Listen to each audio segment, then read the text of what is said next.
Good afternoon, everyone. This is Brianna Gonsalves with the McSilver Institute, along with the Community Technical Assistance Center and Managed Care Technical Assistance Center, and I would like to welcome you to today's webinar, Part 1, Collective Impact Through a Community Schools Framework. The McSilver Institute, CTAC, and MCTAC have partnered to launch 0 Degrees of Separation, the Role of Social Determinants. It is an ongoing, multi-platform online series intended to help clinical professionals, community health workers, educators, policymakers, and any and all who influence our healthcare system to think critically about those social factors that have a direct and indirect impact on an individual's health and mental health. As part of 0 Degrees of Separation, this 3-part offering introduces the Collective Impact Framework as a conceptual tool to help community leaders coordinate their resources and strategize ways to better align the experiences of families, children, and community members in services and programs that attend to the social determinants of health. So before we get started, I want to take a moment to orient everyone to the WebEx system so you know how best to participate today.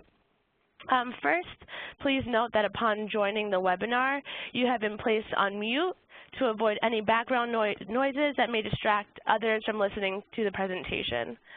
Secondly, if you come across any technical issues during today's event, please chat to the host, Morgan McGuire, who will be able to assist you.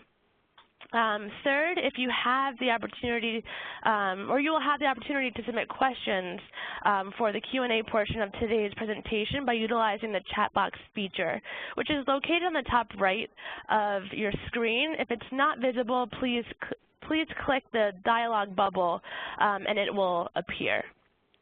In order to ensure that we are able to answer any questions as time allows, we're requesting that you send in your questions throughout the webinar today, and we'll address them at the end during the Q&A portion. So with that, we are very excited to have Andrew Rupchandani here, and the Vice President of Collective Impact Partnerships, and Michelle Makabali, Community School Director from Zone 126, to talk about collective impact for our first webinar. Take it away, Andrew and Michelle. Awesome. Thanks so much, Brianna, for all that you've done this afternoon, I should say. Good afternoon, everybody. I'm Andrew Rupchandani, joined with my colleague, Michelle Makabali from Community Schools here in the zone. I would like to welcome everyone to our webinar called Collective Impact Through a Community Schools Framework. I just want everyone to know that you have our contact information here. We have someone who is actually live tweeting on behalf of us, so be sure to follow us at AJ Rupchandani on Twitter and MB Makabali on Twitter as well throughout the event today. Okay, welcome everybody. So one of the first things we want to talk about is who is Zone 126. Zone 126 is a driving community transformation for children and families in Astoria and Long Island City's concentrated pockets of poverty in zip codes 11101, 11102, and 11106. As you can see from this map right here, we are actually located in northwestern Queens, and these 3 zip codes are each anchored by a public housing development here in Astoria and Long Island City. Zip code 11101 is actually anchored by NYCHA Queensbridge Houses, which is the largest public housing development in North America. Zip code 11106 is actually anchored by NYCHA Ravenswood, and zip code 11102 is anchored by NYCHA Astoria Houses. And the vision that we have specifically for our children living in public housing in Astoria and Long Island City, living in these 3 zip codes, is for every child to graduate from high school, prepare for college, and enter the workforce equipped with the skills needed to thrive in a 21st century world. And now we're going to take it away on our next slide, which is, this is Zone 126.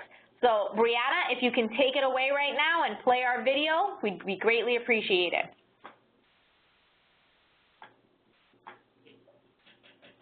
Welcome to Astoria and Long Island City. These parts of Queens are enjoying an economic boom, but within it, there are children soon growing up in generational poverty. Education is the answer, but our students keep falling through the cracks. We are Zone 126, a local nonprofit working on collective impact. Our mission is to connect the community, our schools, and service providers in a cross-sector effort so our families are supported from cradle to career. We collaborate with partners to ensure best practices. We share information and post data to assess our zone family's progress so that all our children succeed. But in order to continue and expand our commitment, we need your help. The children of Zone 126, thank you for watching this. Thank you, Brianna. Okay, so as you can see from our video, what we're looking to do is raise children and families, specifically in Astoria and Long Island City, right out of generational poverty. Zone 126 has 4 focus areas that make up our collective impact initiative and our community schools efforts. Thrive by 5, which is a focus area that serves children and their families from birth to ages 5. Students Achieve, which is a focus area around serving children and their families from kindergarten through 8th grade. Young Adults Succeed, that focus area is around youth from 8th grade to college and career. And then Family Engagement, which essentially encompasses the whole family, deeply focusing and involving parents and other family members into zone programs and becoming engaged in their child's education. Zone 126, as we said in the very beginning, is a collective impact organization, and I'm sure everyone has heard this term in the last 6 years. Collective impact really came to the forefront through the Stanford Social Innovation Review article that came out in winter 2011 around what needs to be done in order to solve social problems and challenges that are happening throughout the world. There are a variety of efforts around collective impact that are happening all across the globe. One of the most important initiatives that's happening is around education, and that's what our organization focuses on. But really, to understand collective impact, you really need to understand the 5 conditions around collective impact. And as you can see from this backbone graphic that we have on our presentation, all of this is sort of interconnected. Each one of these bones and vertebrae actually depend upon one another. And the 5 conditions around collective impact are as follows. Common agenda, having a common agenda around the work that's being done. In our case here at Zone 126, the common agenda is around making sure that we end generational poverty here in Astoria and Long Island City. The next condition around collective impact is this shared measurement system, really looking through the partners that we work with to ensure that our data is aligned and that we're looking at the appropriate measures to hit certain benchmarks and indicators, looking at 3rd grade reading proficiency, looking at 8th grade ELA and math scores, looking at the 9th grade on-time credit accumulation, and looking at the partners we're working with to see that we're all on a shared measurement system so that we're not tracking different things that don't align. The third condition around collective impact is mutually reinforcing activities, not duplicating the wheel. What ends up happening oftentimes is that organizations chase the dollars because of RFPs. There's a limited amount of funding out there, and so folks develop this sense of, okay, I've been doing after-school work, maybe I can do early childhood work. And really looking to find partners is what Zone 126 is doing, that really focus in on areas such as early childhood and do that work very critically without spreading themselves too thin, but then finding another sort of partner organization that does work around after-school services, ELA, math, and really having providers that drill down deep as opposed to going wide and far in the activities that they're doing. Another condition around collective impact is this constant and continuous communication that happens between partner organizations and the backbone organization. In order to really drive change, this constant communication needs to happen, and it needs to be driven by data in order to make swift pivots and in order to make real change happen and really fine-tuning the system. Because once you have the system, it just doesn't always work the same way, especially when it involves people. And the fifth condition around collective impact is this piece around the backbone support organization, and that's what Zone 126 is. We are the gathering body that brings together all the partner organizations in Astoria and Long Island City and gathers national partners around having this conversation as a neutral body in order to push and drive results here in Astoria and Long Island City. What Zone 126 ends up doing is, in a loop, if you think about it, is we have these shared discussions with partners and leadership, school leadership specifically, and community residents. What then ends up happening is we have this shared conversation that then results in us looking and responding to the need of what's happening within the area. One of the things that we're going to discuss a little later is responding to the need at one of our local community schools, Long Island City, and how we utilize the data around college prep activities. And then the other piece that we look at is around collecting and analyzing the data and then moving forward and really driving change to scale by scaling programs and services within the zone. And so those are the 5 conditions of collective impact and sort of how they work here in Astoria and Long Island City. And now I'm actually going to turn it over to my colleague, Michelle Makabali-Beekman, who's going to talk a little bit more about the cross-sector coordination that's happening at New York City DOE's community school, Renewal Community School, Long Island City High School. Good afternoon, everyone. So I am the Community School Director of Long Island City High School. In the graphic that you see, you'll see all the partnerships that are active inside the high school, whether it is inside the building itself or around in the community. So we have Socrates Sculpture Art Park, which is right down the street, in which students do 3D sculpture art in self-identity. We have Rock the Street, Wall Street, which focuses on financial literacy for girls. But the most we're going to look at closely is the Little Flower Yoga Child Center of New York. Let's Get Ready, Enact, and Enact. So with this whole programming comes an entire team in terms of what she's talking about, the need. What happened last year was we were a team of 3 as a community school coordinator and an AmeriCorps member that focused on attendance and graduation. And from there, we realized through the data that there were specific things that needed to come about. And so through the partnerships, we sat through a community school team comprising of school leaders, of the principal and assistant principals, parent coordinators, parent leaders in the community, as well as teachers and our partnerships, and really looked at all of the partnerships that are active and which ones really could we dive deep and drive to scale.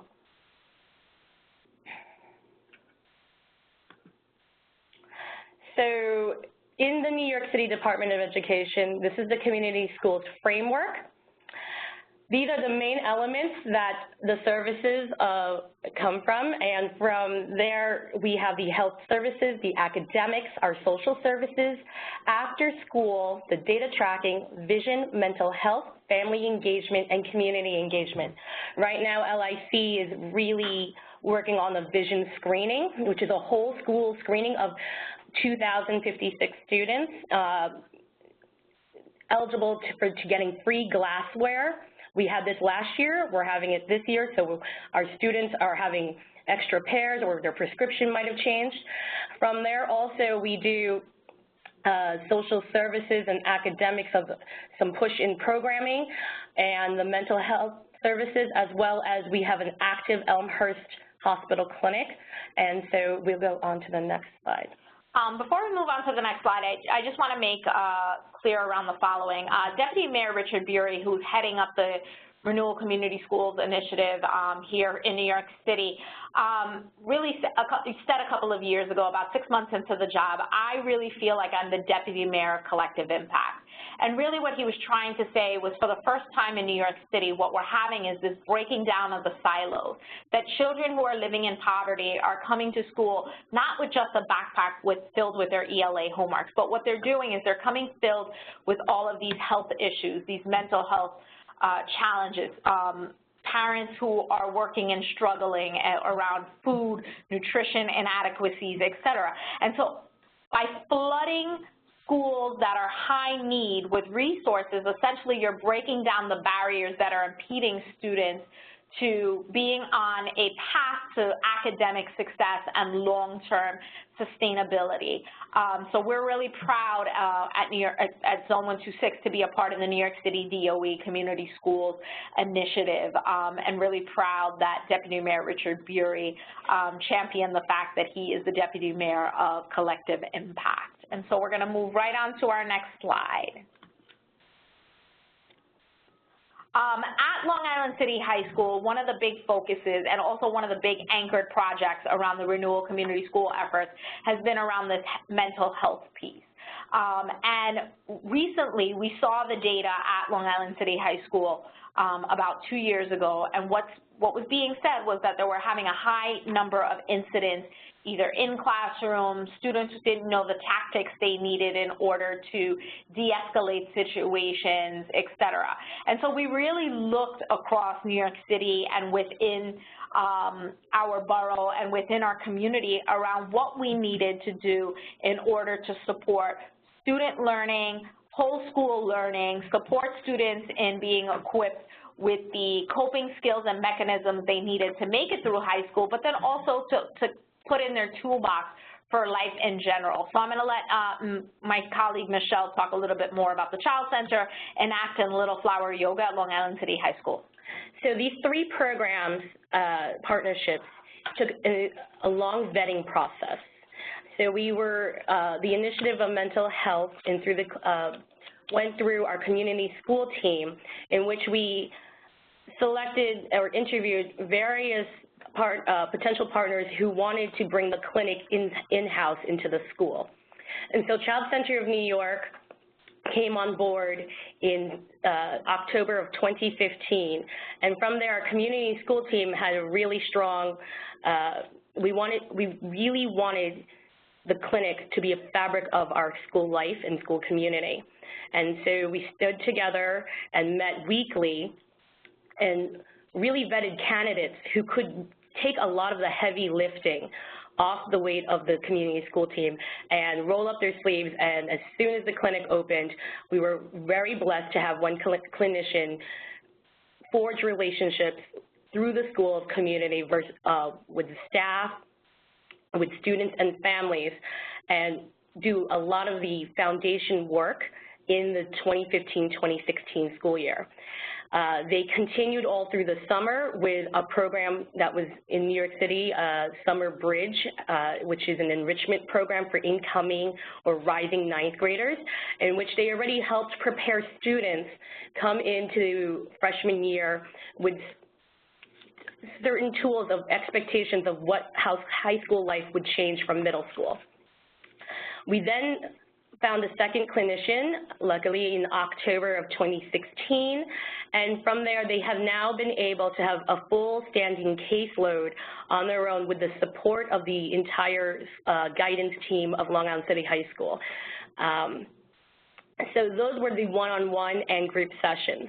But then we realized in the rest of the student body who might not need those targeted one-on-one intervention, but more of the classroom social situations. And so a program that Long Island City High School and both Zone 126 really were interested was Enact, which is a socio-emotional drama-based theater program in which the students, in which the facilitators, there are two of them, come in and deal with everyday situations of student life and student culture and act and freeze frame about interactions with one another, of students, and also to staff. But then the testing component, we realized last year, was very stressful for our students. And there was a lot of data coming back that students were just overwhelmed. They were coming to the medical clinic exhausted, and the frustration level of mock regents and so forth. And so this mindfulness piece came out, and we were able to bring in Little Flower Yoga, in which in their PE classes and health classes, they were able to bring in facilitators, yoga instructors. And at first, students wanted 10 minutes, and then 10 minutes turned into 20, and then all of a sudden a full class period was dedicated to mindfulness and different breathing techniques and combating stress. One of the things that I really want to stress is this fact around multi-partners and multi-tiered approaches. As you can hear from my colleague, Michelle, there's a full caseload with the Child Center of New York. There's push-in services happening with ENACT a bunch across the school. There's students who are testing around AP, et cetera. It's this multi-tiered approach that each one of these individual partners does really good work in their own specific sector or silo of sorts, and really figuring out how to integrate and weave them together to do a whole student support. Really looking at the data and the measurements and seeing how we can move stuff, and having this constant communication between the school, between the partner, between the students in order to move things along. And so now I'm going to move on to the next slide. So socio-emotional learning is definitely deeply rooted in the work around community schools and our work in collective impact here in Astoria and Long Island City.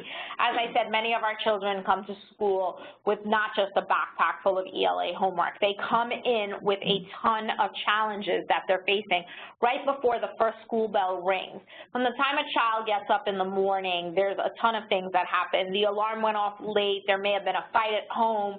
There may have been transportation issues, et cetera.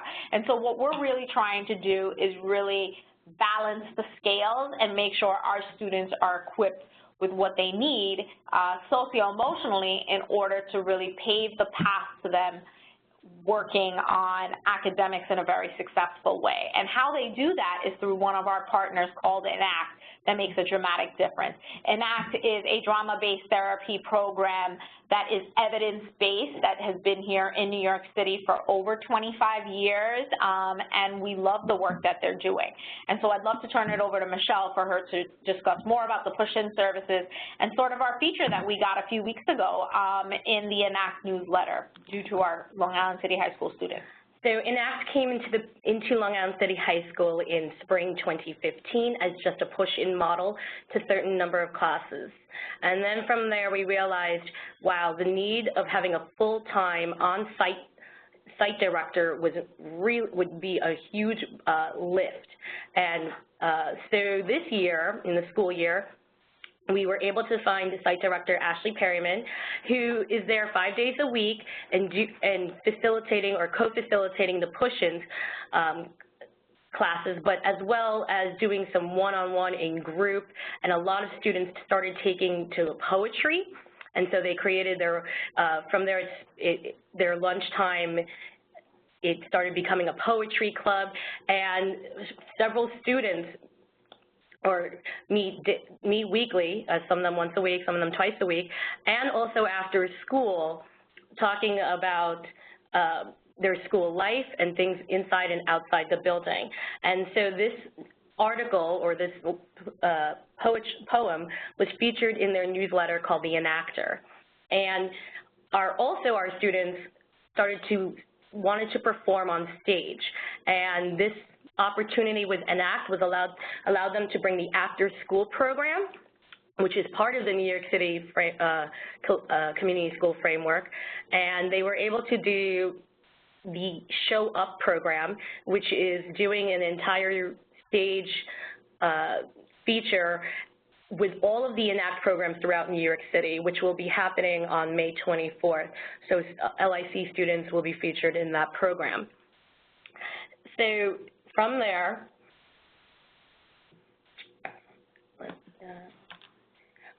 we took another portion of jumping or pivoting to the college and career readiness piece in the Young Adults Succeed portion of our pipeline.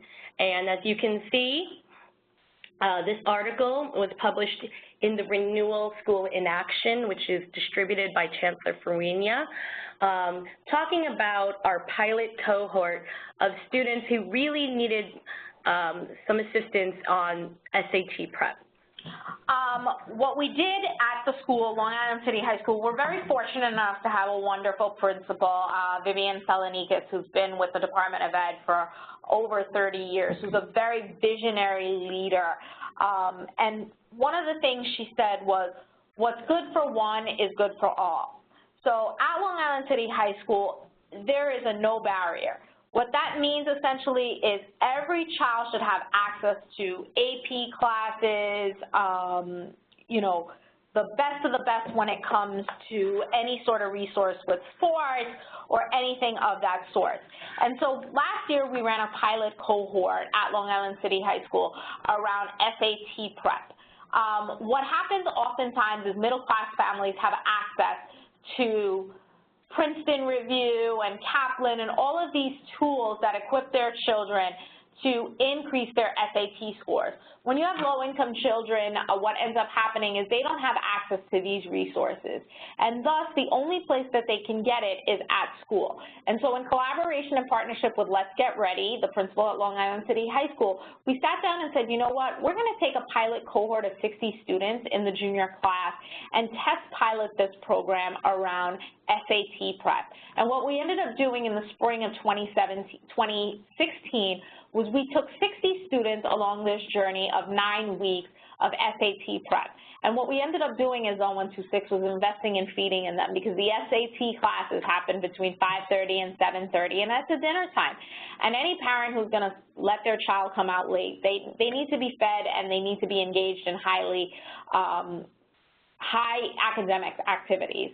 And with that 60 cohort, we were able to see through the program a total of 54 students that we were able to increase their SAT scores and put them on a path to success, many of whom are first-generation college-going students. And this year, they're all seniors who are already been accepted or being accepted into college. And we're going to be working with them to make sure that they get to and through the process and making sure that they are in college come this fall. But what's really significant and important about this is that the school is making a commitment, a shared commitment around investing in having their teachers stay after school to support students. So this doesn't seem like a siloed program just being hosted at the school. And we have a partner like Let's Get Ready that sees the value in going deep in a neighborhood as opposed to going wide across the city. And what's happened is, seeing those results, the principal has said, you know what, we got 54 students out, let's try to embed this in the culture. If it's good for this group of students, it needs to be good for the entire cohort. And what we're now ending up doing is we're ending up embedding this in the culture, in which we're going to go from 60 students to 600 students, and really making sure that every new freshman incoming class says, you know what, by the time I make it to junior year, our school believes that we should be college and career ready, and they're going to invest in making sure that we have SAT prep. And so right now, I just want to have Michelle read what was featured across the city about our work in college and career readiness. So Long Island City High School, in collaboration with lead community-based organizations Zone 126, are making strides to ensure that 11th graders are on track to graduate and to be college ready through the Let's Get Ready program. Students at Long Island City High School engaged in a 9-week program to prepare them to take the SAT this past May. A cohort of 60 students took part in the pilot initiative, where college students come into the school to support the high school students as they prepare for the exam. During the closing celebration of the program, students, families, and faculty of Long Island City gathered to hear a presenter from Queens College discuss the financial aid process and spread the message that college is attainable no matter a student's socioeconomic background. Students and families were so engaged in the process, the conversation about college enrollment continued out in front of the school after the event had ended.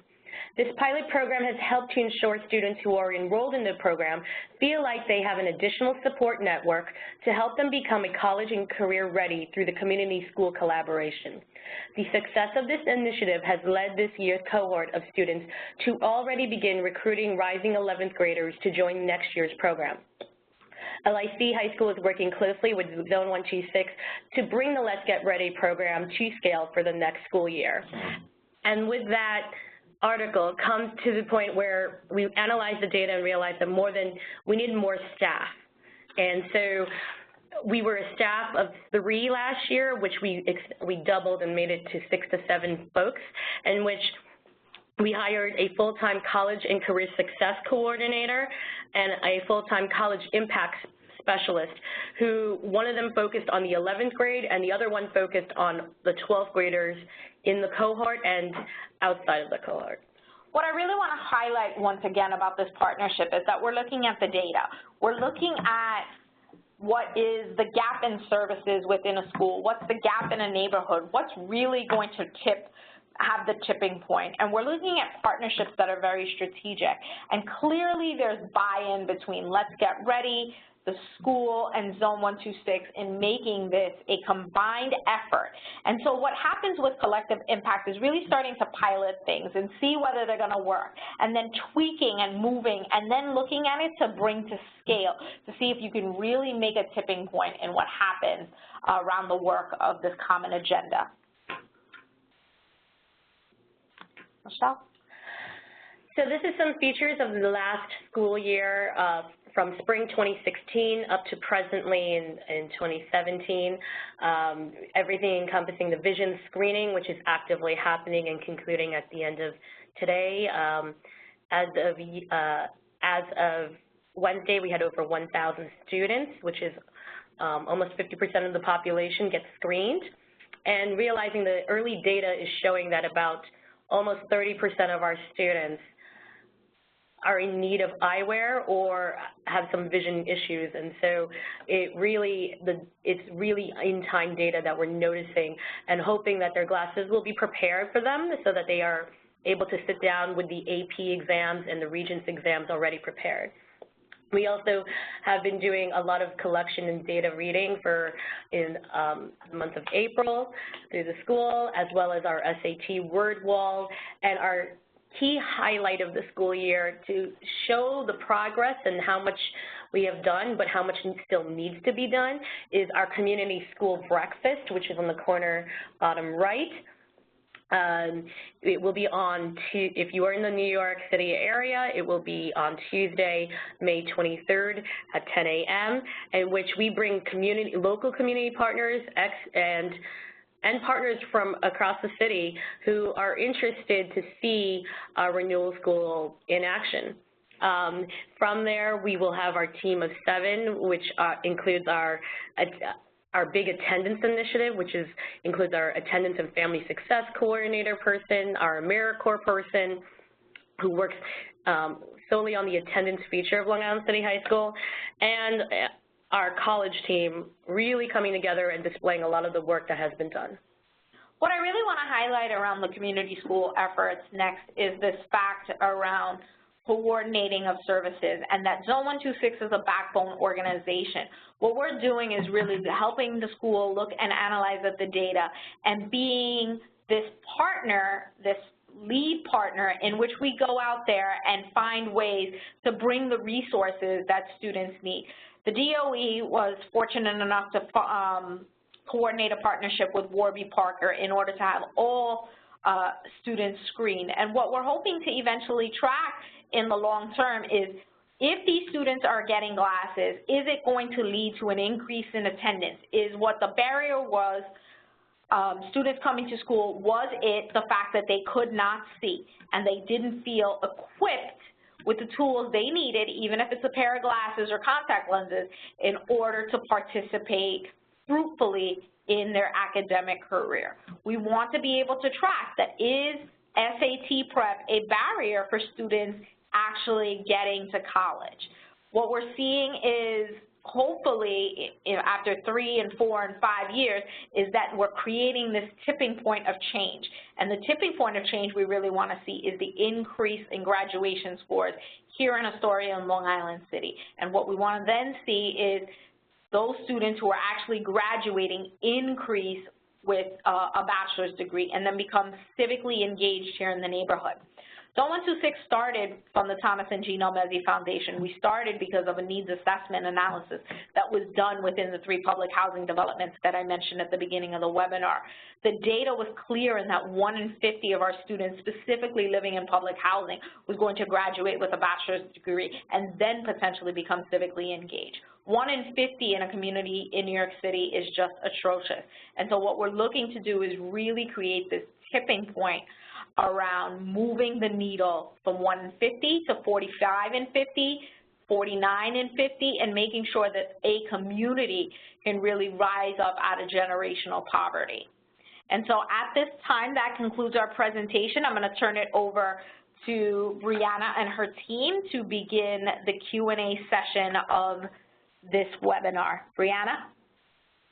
Thank you so much, Andrew and Michelle. That has been a very informative presentation, an overview of collective impact framework with a great example of Zone 126. So we have had many questions come through, so I'm just going to go ahead and get started. The first question we have, can you speak about some of the outcomes you have seen since the beginning of Zone 126 for families, students, and the community? So collective impact, one lesson that we're learning as an organization is it takes time. Time is something, everyone wants immediate results, and we're looking at short wins and long-term wins. So a short win is this program around Let's Get Ready, and that students are going to come out of the program, they're going to enter the 12th grade, they're going to take the SATs, and then hopefully they're going to get accepted into college, they're going to accept, and they're going to move on to the fall semester. The long-term win really has to do with looking at children who are in their early childhood and whether the home-based programs that we're working on is actually going to make a difference by the time they get to kindergarten. Are they going to be kindergarten ready in terms of literacy? And is that going to translate to an important benchmark around 3rd grade reading proficiency? So it takes time, especially with the longer-term wins. I hope that answers the question. Yes, that's really helpful. Thank you. So moving on to our next question.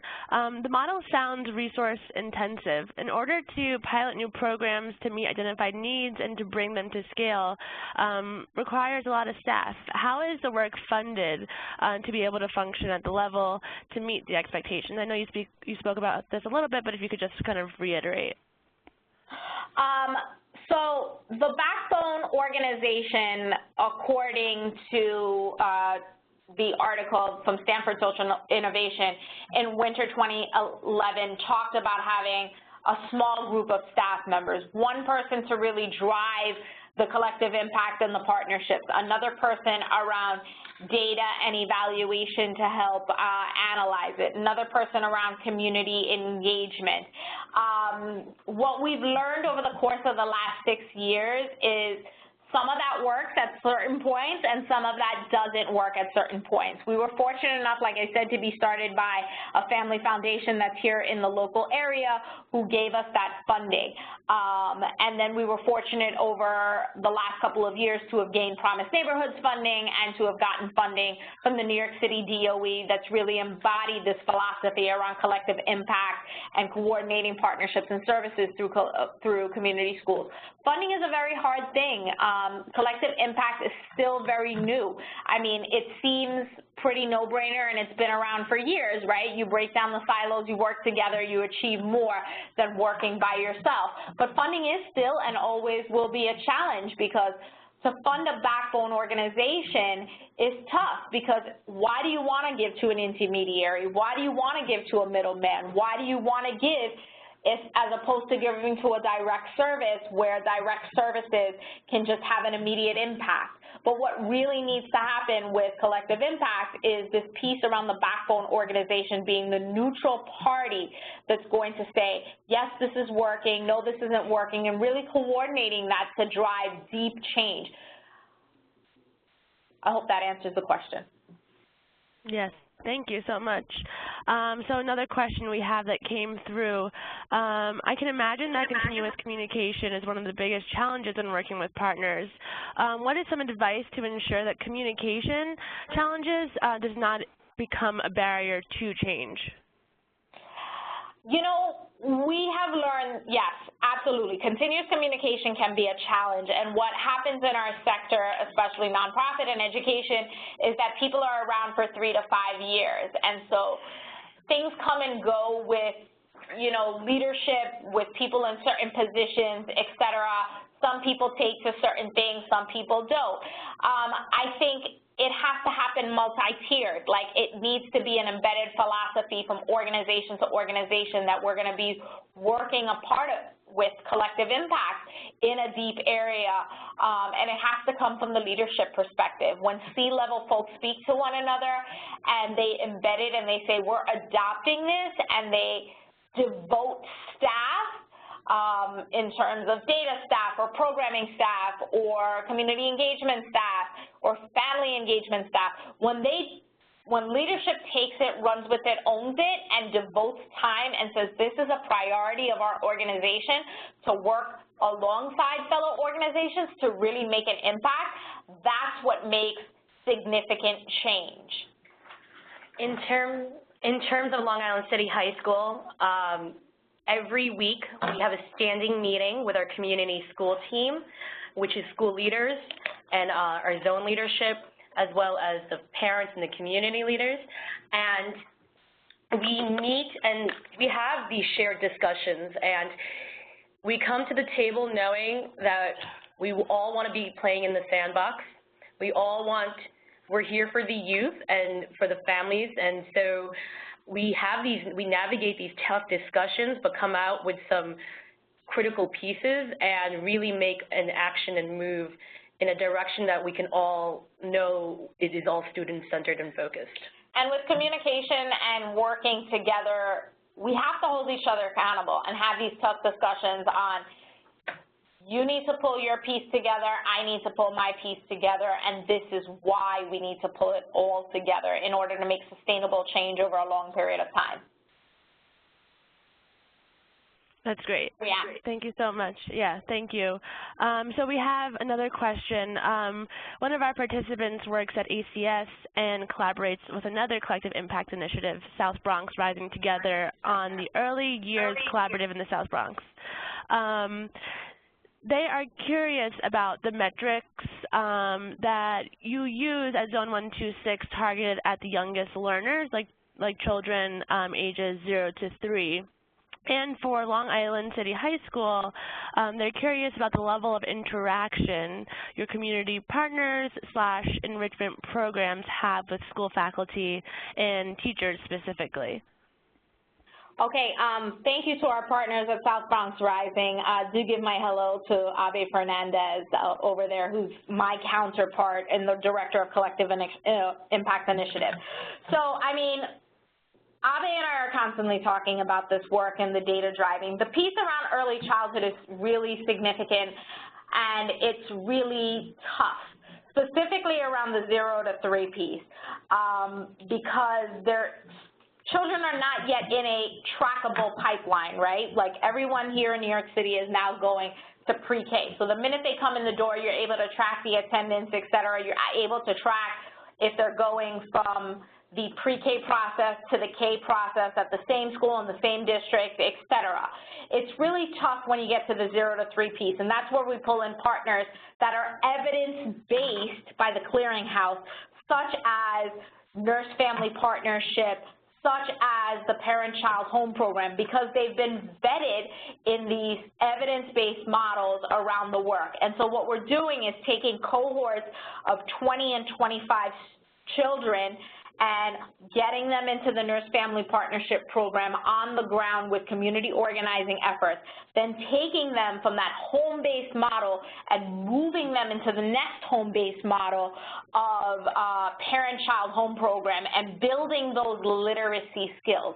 We're trying to really figure out and look with our school counterparts on how do we establish a kindergarten readiness method and measurement that's here within the zone, that's specific to the school partners that we're working with, and then moving and tracking to see if by the time they get to pre-K, and we also work with NYU Langone Medical Center and NYU Parent Corps to see that we're establishing those healthy socio-emotional habits, to establish those parenting skills, et cetera, and seeing that are they kindergarten ready?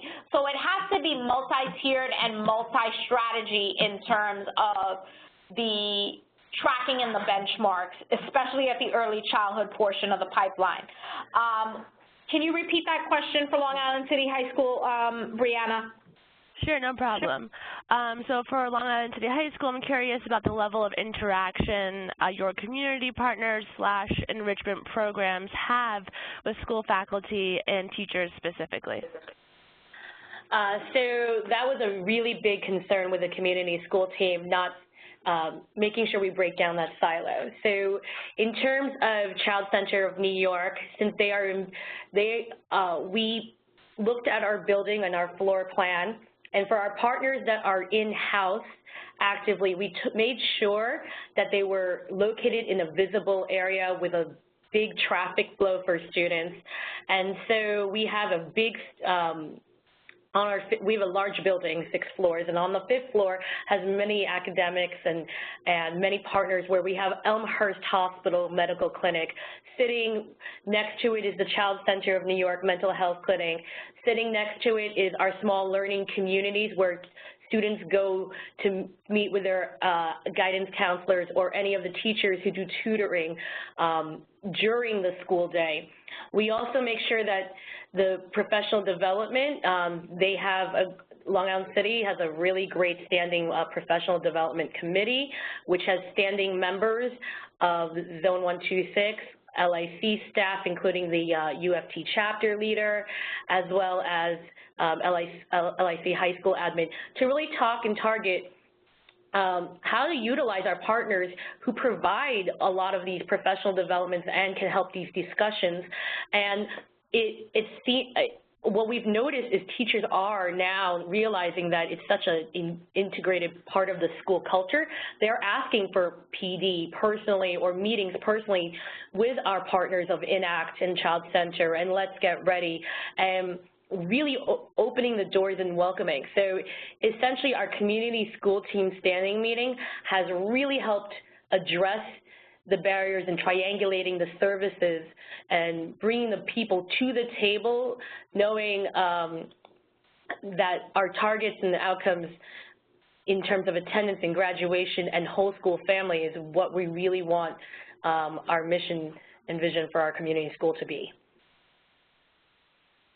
Wonderful. Thank you so much for answering those questions. We have a few more that have come in.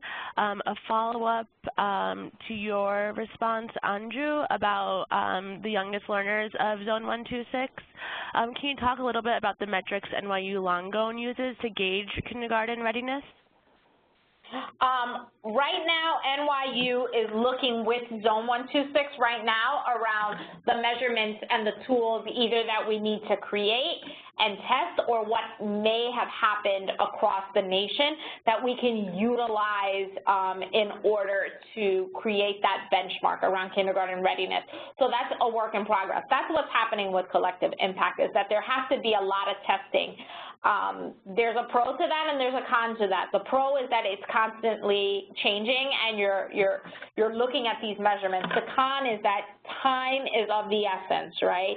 The longer we wait, it's sort of how many more children fall through the cracks. So that's why constant communication and conversation between the backbone organizations and the partner organizations to essentially, and the schools to also look at this to make sure that we're in the right place is a absolute must. So we don't have the recipe down and ready yet. So it's a constant conversation. Great, thank you. Another question we have, do you partner with any traditional public schools that are not following the community schools model? And if so, how are those relationships different?